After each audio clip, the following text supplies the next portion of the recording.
She was just a nurse, exhausted, overworked, carrying bandages and broken hearts on her back. But one mistake, boarding the wrong private jet at the airport, landed her in the arms of a man whose name whispered power and danger across continents. Now, the soft-spoken woman who saves lives is trapped 35,000 feet in the sky with a mafia boss who doesn't believe in coincidences. In Paris, the city of romance, velvet threats and lingering glances chase her through candlelit halls and silk-sheeted secrets. But can she survive the fire behind his ice-cold eyes? Or will she be consumed by it? What happens when healing hands meet a heart used to breaking rules? The terminal buzzed with chaos, crackling intercoms, suitcase wheels clattering across tiles, voices overlapping in a dull roar. Layla Monroe, clutching her duffel like a lifeline, weaved through the crowd, heart pounding with a mix of nerves and caffeine. Her name had been called twice over the speaker, but the gate listed on her boarding pass no longer matched the announcement. Gate D14? Or D41? She exhaled sharply, eyes flicking between signs. The flight to Geneva was boarding now, and if she missed it, her hospital wouldn't forgive her. Conference or not, they barely let her go. Then she saw it. An attendant in a navy blazer holding a sleek black folder marked Rossetti. He nodded discreetly toward a private tarmac exit, speaking into a radio. "Is that for Flight 542 to Geneva?" she asked breathlessly. The man blinked. "Yes, miss." "Right this way." She followed without thinking, legs aching from her overnight shift. The air outside bit through her coat as they approached the jet, long, matte black, with silver accents gleaming under the late afternoon sun. No one asked for her ID. Inside, the scent of leather and something expensive filled her lungs. Everything was quiet, dimly lit with soft golden lights. A man stood near the bar, swirling amber liquid in a crystal glass. He turned, tall, broad-shouldered, dressed in a suit that looked like it could buy her apartment. "Miss Rossetti," he said smoothly, raising a brow. "We've been expecting you." A flight attendant offered her champagne. Layla blinked. "Sorry, I think—" "You're not Rossetti," the man interrupted, stepping closer. His voice was low, dangerous, like velvet wrapped around a blade. "So who the hell are you, and why are you on my jet?" Layla's mouth opened, closed. The gate." "Try again," he said, smirking now. "You think I don't know who boards my plane?" She took a step back. "Look, I'm a nurse." Layla Monroe. There was a mix-up. His eyes narrowed. Not with anger. With interest. "A nurse, That's a new one." She clutched her duffel tighter. "I'll leave." "Just tell the pilot." The champagne flute was gone. The attendant had vanished into the cabin. The man didn't move. "You're already in the sky, sweetheart," he said. The engines thundered to life beneath her feet. The floor trembled. Layla froze. No one was stopping the plane. The silence inside the jet was too still, too deliberate. Layla's breath fogged slightly in the cold, pressurized air as she remained rooted to the spot, trying to process the impossible. The engines hummed with steady power beneath her. They were airborne. Across from her, the man hadn't looked away. He leaned casually against the mahogany paneling, fingers still curled around his drink, but his gaze pinned her like a scalpel. "I told you," she began, voice catching. "There was a gate mix-up." "I thought this was Flight 542 to Geneva," he finished, tone cool. "Sure. And you just stumbled onto a private jet without clearance?" "I don't know how it happened," she muttered, heat rising in her cheeks. "No one stopped me." He walked closer, unhurried, the air shifting with his presence. The scent of cedar and something darker, sharper, clung to him. "Do you always board unmarked jets in airports, nurse?" Her heart skipped. "Nurse," he remembered. Layla squared her shoulders. "If you just turn the plane around—" "No," the word was final, icy. She swallowed. "Who are you?" The question barely left her lips before something flickered in his eyes. Amusement. Danger. Nico DeLuca. It hit her like a wave. She had heard that name on the news, whispered in ER corridors, spoken behind gloved hands. I thought, "You were a myth," she whispered. He smiled without warmth. Most people prefer it that way. Before she could respond, the cabin door creaked.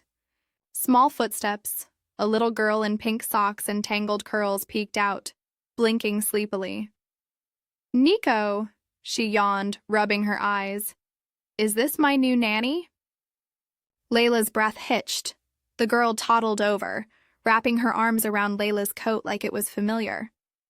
Layla looked down, stunned. Nico's gaze shifted. His posture faltered just slightly. A muscle ticked in his jaw. "Sophia," he said gently. "Back to bed." "No," she mumbled. "I like her." Layla stared at him, the ice in her spine melting into confusion. He looked at the child as if she were the only soft thing left in his world. And then, just like that, the steel returned to his face. He pulled Sophia close, lifted her effortlessly into his arms. The little girl tucked her face into his neck. "To Paris," he said flatly. "You stay until we land," Layla blinked. "What?" "Keep the child calm." "You're good at that, aren't you?" I didn't agree." "You're already on my jet," he said, turning with Sophia in his arms. "Every choice has a cost, nurse. Make peace with yours." She watched them disappear behind a curtain, pulse thudding in her ears. Her knees nearly gave beneath her. She moved to sit, but paused when she saw the champagne glass on the table. Untouched now, but the lipstick stain wasn't hers. Before she could think more, Nico's deep voice drifted from behind the curtain. Low, clipped. "Find out who she really is." The line went dead. The city unfolded beneath them like a dream stitched in gold. Paris, timeless, romantic, foreign in every possible way. Layla pressed her forehead against the limousine's tinted window, watching the Seine glide by like spilled ink under a watercolor sky. This wasn't her world. Next to her, Sophia hummed softly, fingers laced through Layla's without asking. The little girl had barely left her side since they landed. Her curls brushed Layla's arm. Ahead, the car slowed in front of a mansion disguised as a hotel. Marble steps, wrought iron balconies, and guards standing so still they looked carved. Layla's breath caught. Two suited men opened the doors without a word. The silence unnerved her more than shouting ever could. Inside, everything gleamed. Chandeliers like constellations, hallways wrapped in velvet, mirrors taller than her entire apartment. A butler led them to the top floor. The suite was a palace. Nico strolled in behind them, unbothered, as if he hadn't just kidnapped her with luxury. "I need to go," Layla said, standing straight, voice firmer than she felt. "Whatever this is, I'm not part of it." He tilted his head, hands in his pockets. 3 days. I didn't agree to stay. 3 days, he repeated. "Play the nanny. Keep Sophia safe. I'll fly you anywhere you want after." Her heart twisted. Sophia was watching from the corner, eyes wide and afraid to blink.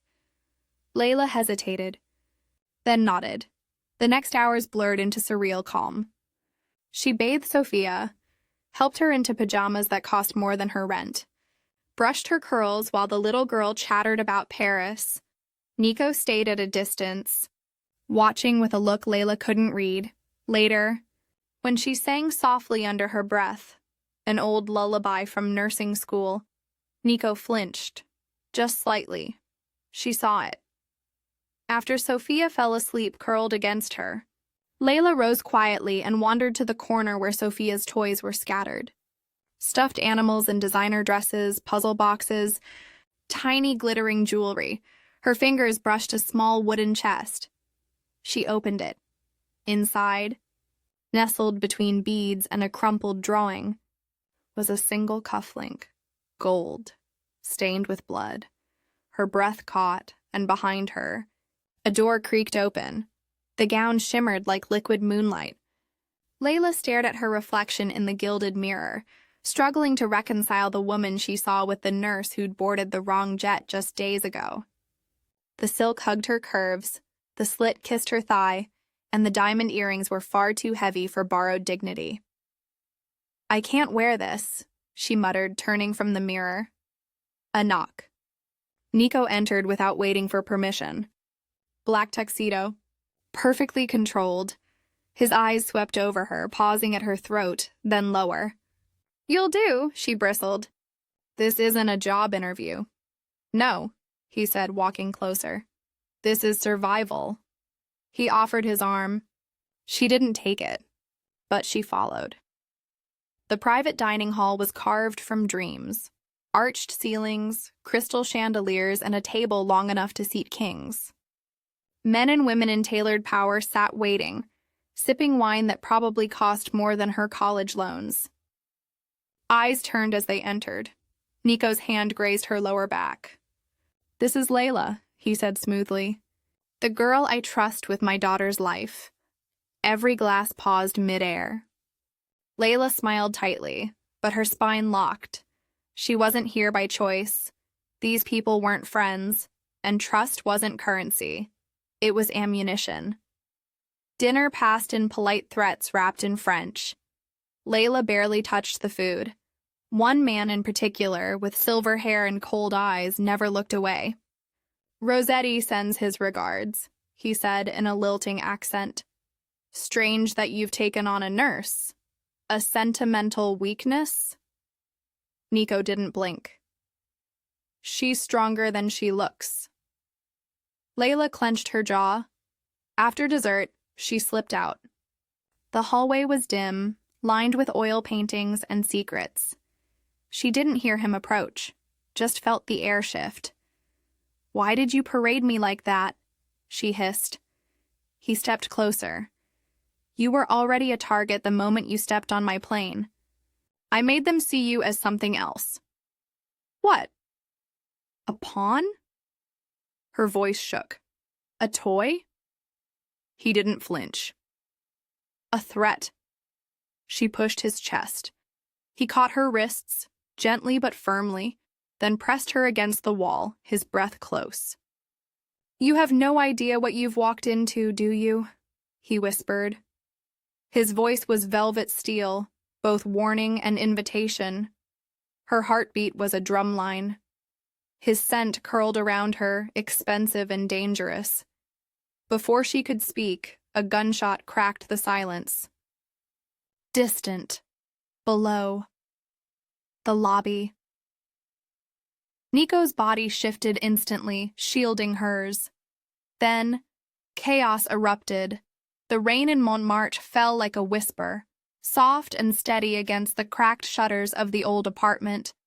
It wasn't the kind of place Nico DeLuca should have known. Too small, too quiet, too human. But somehow it fit him in a way the marble suites hadn't. Layla knelt on the faded rug, pressing gauze against the shoulder of one of Nico's guards. Blood soaked through her fingers, warm and thick. The man winced but said nothing. "You're lucky it missed the artery," she murmured. From across the room, Nico watched her. Arms folded. Silent. A shadow among shadows. Sophia lay curled on the worn sofa nearby, wrapped in Layla's coat, cheeks flushed from sleep and fear. Layla glanced at her, then back at the man who hadn't spoken in an hour. "You should have taken her somewhere safer," Layla said. "There is nowhere safe," he replied. She didn't argue. The words rang with truth too heavy to ignore. The bandage tightened, the bleeding slowed. Layla stood and rinsed her hands in a chipped basin. The water ran red. "Why are they after you?" she asked quietly. He hesitated. A long beat. Then, almost inaudibly, "My brother trusted the wrong man." She turned. "He made a deal with Rossetti," Nico continued. "Tried to change the rules. Tried to make peace." His voice was flat, but his jaw tightened. He died for it. I don't make peace anymore. Layla said nothing. There was no need. In the silence between them, something unspoken passed. A crack in the armor, a glimpse of the wound beneath. Then his phone buzzed. He checked the screen. His expression hardened instantly. Color drained from his face. Layla stepped forward. What is it? Nico looked up, voice low. Rossetti knows. Move. She blinked. Knows what? But he was already moving, pocketing the phone, locking down the apartment, speaking in rapid Italian to the remaining guard. She gathered Sophia into her arms, heart pounding. Later, as the rain deepened and the windows fogged, Nico said nothing more. They slept in shifts. Layla stayed near Sophia, one arm around her, her dreams fragmented with running footsteps and blood. When morning light crept through the shutters, Layla stirred. The bed beside her was cold. Sophia was gone. Sophia? Layla's voice cracked against the silence. She bolted upright, blankets spilling to the floor, heart already racing. The couch was empty. The coat she'd wrapped Sophia in last night lay discarded like shed skin. Sophia! She called again, louder now, rushing barefoot across the cold wooden floor. The apartment's front door was slightly ajar, swaying with the breeze. Her stomach twisted. Nico? She shouted, yanking open the bathroom door. Nothing. Kitchen. Empty. The hallway. Silent. Her breath quickened, shallow and sharp. She ran to the balcony, leaning out over the quiet street. No black cars, no guards, no sign of the man who had promised 3 days. A burner phone buzzed on the counter. She hadn't seen it before. It lit up again. Unknown. She snatched it with trembling fingers and pressed it to her ear. Hello? The voice that came through was distorted, mechanical. Calm down, nurse. Layla's blood turned cold. Where is she? A low chuckle. You're the one they want. Always were. What do you want from me? She demanded, voice cracking. A pause. Then, the girl, for you. Trade her innocence for your obedience. Come alone. Montmartre steps. Noon. You'll be taken to the catacombs. The line clicked. Gone. Layla stared at the phone, breath ragged. Her reflection in the mirror across the room was pale, wide-eyed, and unrecognizable. She sank to the floor, hands over her mouth. She was the price. The nurse who'd boarded the wrong jet had become a pawn on a blood-stained board. For Sophia. She rose slowly, legs trembling, fury building beneath her skin. They thought she was weak, that she'd fold. But Sophia had called her mama in her sleep. Layla wasn't folding. She was going. She threw on jeans, shoved a kitchen knife into her boot, and grabbed the burner phone. The minutes ticked toward noon like a countdown to hell. Then, tires screeched outside. She froze.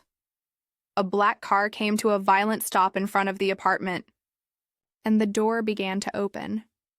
The blindfold was silk, but it might as well have been iron. Layla sat rigid in the back seat, heart hammering in her throat as the car wound through unseen streets. She could smell rain on stone, hear the muffled hiss of tires against wet pavement.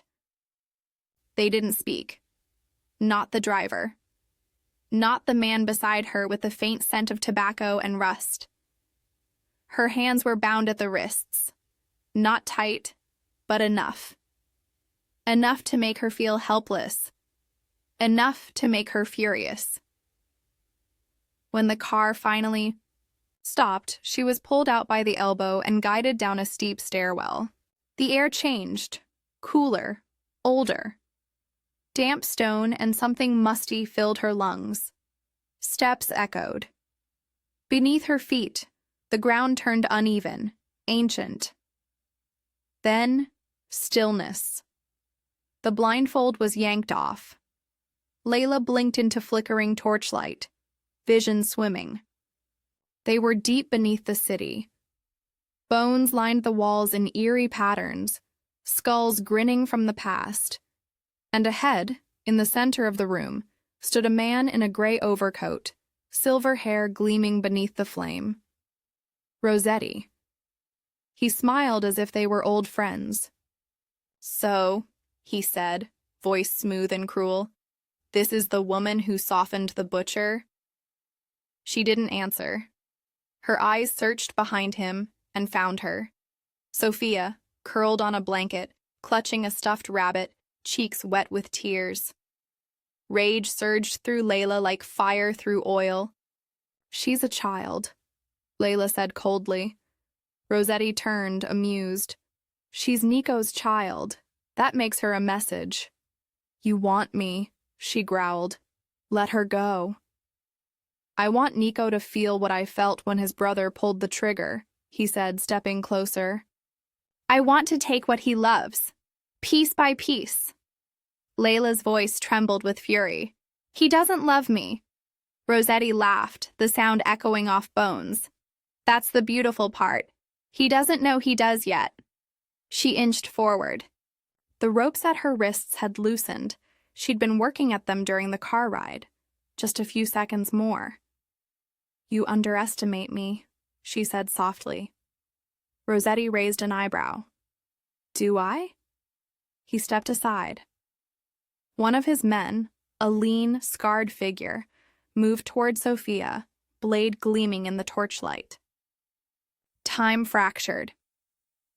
Layla didn't think. She ran. The knife slashed through the air. She leapt between them. Steel met flesh, and everything went red. Gunfire shattered the silence. The catacombs erupted. Men in black stormed the chamber like shadows with teeth, their weapons spitting thunder. Screams echoed off the bones, torchlight flickering wildly as chaos unfurled. Layla barely felt the pain, just heat, sharp and white-hot, slicing across her shoulder as she wrapped Sophia in her arms and dragged them both behind a stone pillar. The little girl sobbed against her chest. "Mama, shh, baby, I've got you," Layla whispered, voice hoarse. Her scrubs were soaked now. Blood, smoke, dirt. Her own? Maybe. Boots pounded across ancient stone. Bodies fell. Rossetti's men scattered like rats in a flood. And then she saw him. Nico. He moved like vengeance made flesh, gun drawn, coat flaring behind him. His eyes scanned the carnage until they locked on her. "Layla," he breathed. He ran. Dropped beside her. Blood stained the side of her face. Her shoulder torn where the blade had caught her. Still she held Sophia like glass. "You shouldn't have come," he said, voice breaking as he cupped her face with trembling fingers. But she smiled. Faint. Dazed. "She needed me." His jaw clenched. "You're bleeding." "So are you." He pulled a kerchief from his pocket, pressed it to her shoulder. His hand was steady, but his eyes weren't. "She's not just your daughter anymore," Layla whispered. He stilled. Something cracked open behind his gaze. "I know," he said. Sophia whimpered softly. Nico brushed her hair back with a gentleness that didn't match the blood on his knuckles. Then, sirens. Faint at first, then louder, closer. Nico stood, glanced toward the tunnel entrance.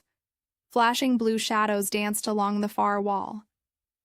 "They're coming," Layla said, panic creeping into her voice. He looked down at her, eyes unreadable. "If they take me," he said quietly, "protect her." Promise me. Outside, tires screeched. Layla stared at him and nodded. The rain hadn't stopped since they surfaced. It drummed on the roof of the crumbling hideout, a steady rhythm like the pounding in Layla's chest.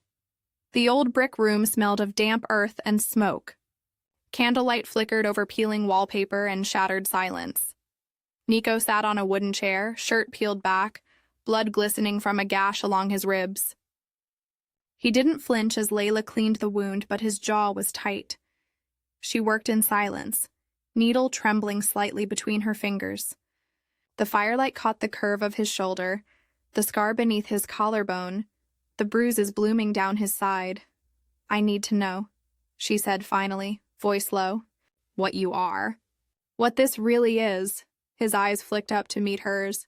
Rain streaked down the glass behind him like tears the sky refused to stop shedding. "My empire?" he asked. "You've seen it already. It bleeds." "That's not an answer." He exhaled slowly, gaze shifting to the candle's flame. "My father built it on fear. My brother tried to tear it down with mercy. His voice faltered. I was supposed to protect them both. And I failed," she stitched slowly, carefully. "And me?" she asked. "Why bring me into this?" A long silence. "Then, you looked at me like I wasn't a monster." Layla stilled. Her breath caught in her throat. He looked back at her, something raw behind his eyes. "You boarded my jet by mistake," he said, voice like gravel soaked in regret. "But you stayed. You held my daughter. You sang." She leaned in before she realized she was doing it, hand still resting on his bare skin. Their breaths mingled in the space between heartbeats. He tilted toward her. But then, a phone buzzed. Once. Twice. Urgent. Nico answered without looking. The color drained from his face. "What is it?" Layla asked, voice tight. He met her gaze. "She's gone." Paris was a blur of rain-slicked streets, screeching tires, and whispered threats torn from terrified mouths. Nico was no longer the man Layla had stitched together in candlelight. He was ice and fire, the devil dressed in black, his voice sharp enough to carve souls. "She was with your people." He roared at a trembling informant outside a shuttered cafe. "How did this happen?" The man stuttered something in French. Nico didn't wait to translate. His fist connected with bone, and the man crumpled to the pavement. Layla stood a few feet away, heart clenching. Not because of the violence, though that shook her, but because of the flicker in Nico's eyes afterward. Not rage. Grief. He was unraveling. She saw it in the way he moved through the city like a storm. Calls made, orders barked, favors pulled like ancient strings. His men spread out like wolves, hunting a scent no one else could smell. Layla followed him wordlessly, her shoes soaked, her coat clinging to her like a second skin. In a narrow alley, under the yellow flicker of a broken streetlight, Nico gripped her shoulders. "They will use her to draw blood," he whispered, rain mixed with sweat on his brow. "They don't care she's a child." "She's not just a child," Layla said fiercely. "She's your heart." He didn't deny it. Hours passed. Paris darkened. Then finally, a lead. A dock worker in Bastille owed Nico something ugly. He pointed them to the riverside. A warehouse. Quiet. Too quiet. Nico stared at it from the shadows of the quay, chest rising and falling like a war drum. "I go in alone," he said. "No." "Layla." His voice was velvet steel again. "Stay here. If they see you, they'll use you too." He turned toward the warehouse, and Layla followed anyway. The warehouse groaned beneath the weight of silence. Old metal beams, rusted rafters, air thick with dust and something darker. Layla slipped through the side entrance, heart hammering. Every shadow looked like death. Somewhere inside, Sophia was waiting, scared, alone. Then, gunfire. It ripped through the stillness like lightning through bone. Nico's men stormed the main floor. Screams followed. The sharp stutter of automatics echoed off the steel walls.